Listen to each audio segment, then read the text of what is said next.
இப்போது புதிய அறிமுகம் ஆச்சி ஹோட்டல் சாம்பார் 50 கிராம் ரூபாய் 20 மட்டுமே. மத்திய அரசு விதித்துள்ள 18% ஜிஎஸ்டி வரியை ரத்து செய்ய கோரியும் மாநில அரசு ஆண்டுதோறும் பெறும் 6% கூடுதல் சொத்து வரியை திரும்பப் பெற வலியுறுத்தியும் சேலத்தில் வணிகர்கள் சங்கம் சார்பில் 6 அம்ச கோரிக்கைகளை வலியுறுத்தி கடையடைப்பு போராட்டம் நடைபெற்று வருகிறது. கூடுதல் விவரங்களோடு இணைகிறார் எமது செய்தியாளர் சிலம்பரசன். சிலம்பரசன், வணக்கம். விவரங்களை வழங்கலாம். வணக்கம் தர்ஷினி. வணிகர் சங்கத்தின் 6 அம்ச கோரிக்கைகளை வலியுறுத்தி வணிகர்கள் சார்பாக ஒவ்வொரு கட்டமாக போராட்டங்கள் நடைபெற்று வருகிறது.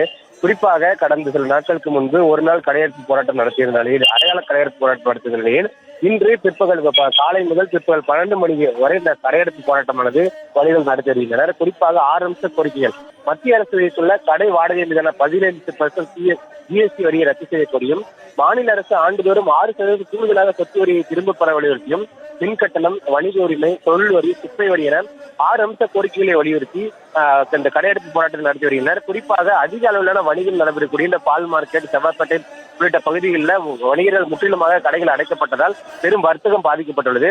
தற்போது இந்த வணிகர்கள் கடையெடுப்பை தொடர்ந்து மாவட்ட ஆட்சியர் அலுவலகம் அருகே இந்த போராட்டத்தில் ஈடுபட்டு வருகின்றனர்.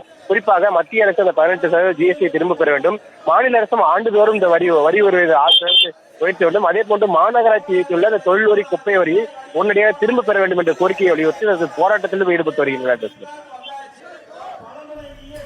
விவரங்களுக்கு நன்றி சிலம்பரசன். இப்போது புதிய அறிமுகம் ஆச்சி ஹோட்டல் சாம்பார் 50 கிராம் ரூபாய் 20 மட்டுமே.